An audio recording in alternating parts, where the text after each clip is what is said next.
উপস্থিত সাংবাদিকবৃন্দ, আপনারা জানেন উপমহাদেশের বৃহত্তম কৃষি সমিতির মধ্যে অন্যতম পদরখালী সমবায় কৃষি পরিবেশ সমিতি 1929 সনে আমাদের বাপদাদারা এটা প্রতিষ্ঠা করেছিল। আমাদের দাদারাও ছিল ভূমিহীন। এই ভূমিহীন পরিবারগুলোকে, মানুষগুলোকে মাথা পুরো ঠাই দিয়েছিল সাম্রাজ্যবাদ ব্রিটিশ সরকার।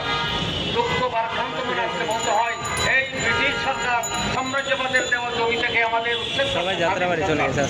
আমাদের কক্সবাজার জেলা সমবায় জেলা প্রশাসক কক্সবাজার আমাদের বারবার প্রতিশ্রুতি দিয়েছিল যে আমাদের জমির একটা ন্যায্য মূল্য নির্ধারণ করবেন, এবং সরকারের সিদ্ধান্তও ছিল এইভাবে। আমরা বারবার পত্রিকায় দেখেছি যে জমির মূল্য, ন্যায্য মূল্য প্রচলিত দরের ভিত্তিতে নির্ধারণ করা হবে, কিন্তু আমাদের জমির মূল্য যেখানে বর্তমানে 40 শতকের মূল্য 1.5 কোটি 2 কোটি টাকা, সেখানে জেলা প্রশাসক মহোদয় একটা নির্ধারণ করেছে কাল্পনিক দর 8 লক্ষ টাকা প্রতি 40 শতক, যা অন্তত 15 গুণ কম।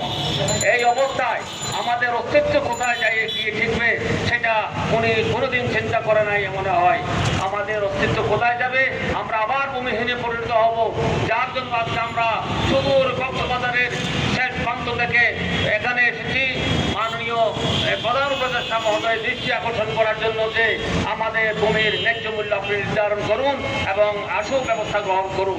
ধন্যবাদ।